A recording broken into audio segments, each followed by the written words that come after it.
నివాసంలో జరిగే అంత్యక్రియలను అధికారిక లాంఛనాలతో నిర్వహించాలని సీఎం రేవంత్ రెడ్డి ఆదేశించారు. ముఖ్యమంత్రి చంద్రబాబు పింఛన్దారులకు బహిరంగ లేఖ రాశారు. ప్రజల ఆశలు ఆకాంక్షలు నెరవేర్చడమే ప్రభుత్వ ప్రథమ కర్తవ్యమని పేర్కొన్నారు. మేనిఫెస్టోలో చెప్పినట్లుగా పింఛన్ను ఒకేసారి 1000కి పెంచిస్తామన్నారు. జూలై 1 నుంచే పెంచిన పింఛన్లు ఇంటి వద్దే వచ్చి అందిస్తామని తెలిపారు. సీఎం రేవంత్ రెడ్డి ఢిల్లీ పర్యటన ముగిసింది. రాష్ట్రాభివృద్ధికి సాయం కోసం కేంద్ర మంత్రుల్ని సీఎం కలిశారు. కొత్త పీసీసీ నియామకం, మంత్రివర్గ విస్తరణ, చేరికలపై అధిష్టానంతో చర్చలు జరిపారు.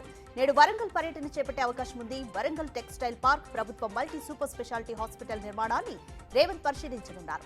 అనంతరం జీడబ్ల్యూఎంసీ అభివృద్ధిపై అధికారులతో సమీక్షిస్తారు. ఏపీ ఉప ముఖ్యమంత్రి పవన్ కళ్యాణ్ కొండగట్టుకు చేరుకున్నారు. అభిమానులు, కార్యకర్తలు, ఆలయ కమిటీ పవన్ కు ఘన స్వాగతం పలికారు.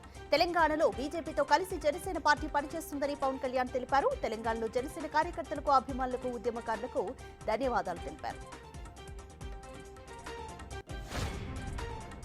తమిళనాడు ముఖ్యమంత్రి స్టాలిన్ వివిధ రాష్ట్రాల ముఖ్యమంత్రులకు లేఖ రాశారు. నీట్ రద్దుకు అసెంబ్లీలో తీర్మానాలు చేసి పంపాలని కోరారు.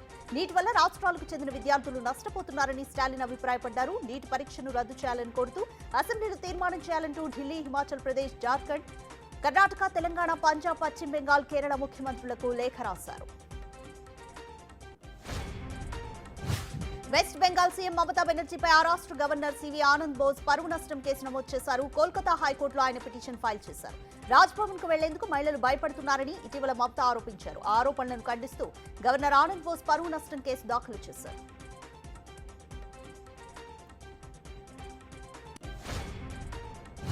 లోక్సభ ఎన్నికలు ముగిసిన తర్వాత ఢిల్లీలోని కాన్స్టిట్యూషనల్ క్లబ్ లో తొలిసారిగా జేడీయూ పార్టీ జాతీయ కార్యవర్గ సమావేశం జరుగుతోంది. దీనికి బీహార్ సీఎం నితీష్ కుమార్ అధ్యక్షత వహిస్తున్నారు. వచ్చే అసెంబ్లీ ఎన్నికలకు సంబంధించి నితీష్ కుమార్ తమ పార్టీ నేతలతో మాట్లాడనున్నారు. ఈ సమయంలో ఆయన కీలక నిర్ణయాలు తీసుకునే ఛాన్స్ ఉంది.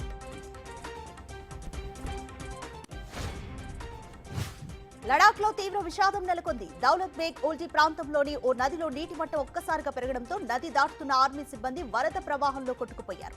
5గురు సైనికులు గల్లంతైనట్టుగా అధికారులు తెలిపారు.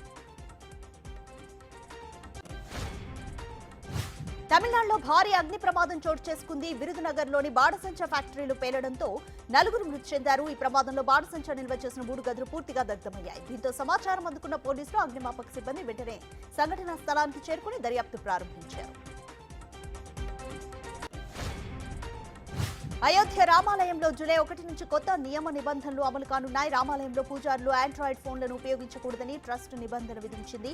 పూజారి కుటుంబ సభ్యులతో మాట్లాడడానికి కీప్యాడ్ మొబైల్ మాత్రమే ఉపయోగించాలని సూచించారు. ఈ రూల్ సీనియర్, జూనియర్ అర్చకులందరికీ వర్తిస్తుంది. T20 వరల్డ్ కప్ ఫైనల్లో భారత్, సౌత్ ఆఫ్రికా తలపడనున్నాయి. బార్బడోస్ వేదికగా రాత్రి 8 గంటలకు మ్యాచ్ జరగనుంది. ఇరు జట్లు సమఉజ్జీలుగా కనిపిస్తుండటంతో రసవత్తర పోరు తప్పేలా లేదు. 17 ఏళ్ల తర్వాత T20 వరల్డ్ కప్ లో ఫైనల్ కి చేరిన భారత్ కప్పు గెలవాలని ఫ్యాన్స్ ఆశిస్తున్నారు. కాగా సౌత్ ఆఫ్రికా మొదటిసారిగా వరల్డ్ కప్ లో ఫైనల్ కు చేరుకుంది.